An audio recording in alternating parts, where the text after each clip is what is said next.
Hello guys, দেখো আমি এক জায়গায় ঘুরাতে আইছি। কালকে রাতকে আইছি বাইক লইয়া আইয়া মামার বাড়িত আইয়া। তো আমার এদিকে তো আর গাছ গাছালি নাই। এদিকে আইয়া যেমনি কাটল গাছ দেখছি, এই দেখো কাটল গাছটা। সকালে গো আইসো, বর্তমানে 7টা বাজে। কাটল গাছটা দেখেও বৃষ্টি দিছে সকালে, ফালমারি গাছে উঠিয়েও কাটল দেখো নামাইছি 6টা কাটল। ও একটা দেখো খাইলিছি, এটা শেষ। ও আর একটা খানি চলের। আর ওই দেখো একটা, আরও একটা, আর ওই দেখো একটা, ওই দেখো বেশি দেখ নাই। খাটলটা এই গাছের খুব স্বাদ। খাটলটা প্রত্যেক বছর আইয়া খাই। তো এই বছর আর খাটল গাছের গুড়িত খাটলটা খাইলাম, মজাও আলাদা। গরো খানি তো আর খাটল গাছের গুড়িত খানির মজাও আলাদা, খুব স্বাদ লাগে।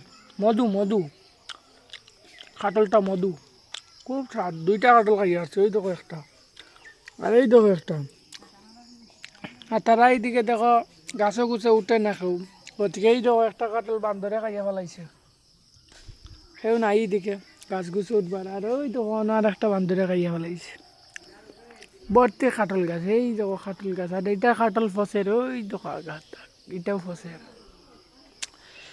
কমেন্ট করিও এইভাবে কাটল কে কে খাইছো আর কে কে খাইছো না। যে যে বালা কমেন্ট করবা এর একটা একটা কাটল গিফট দেওয়া হইব, ফাটাইয়া দেওয়া হইব কমেন্টের মাধ্যমে।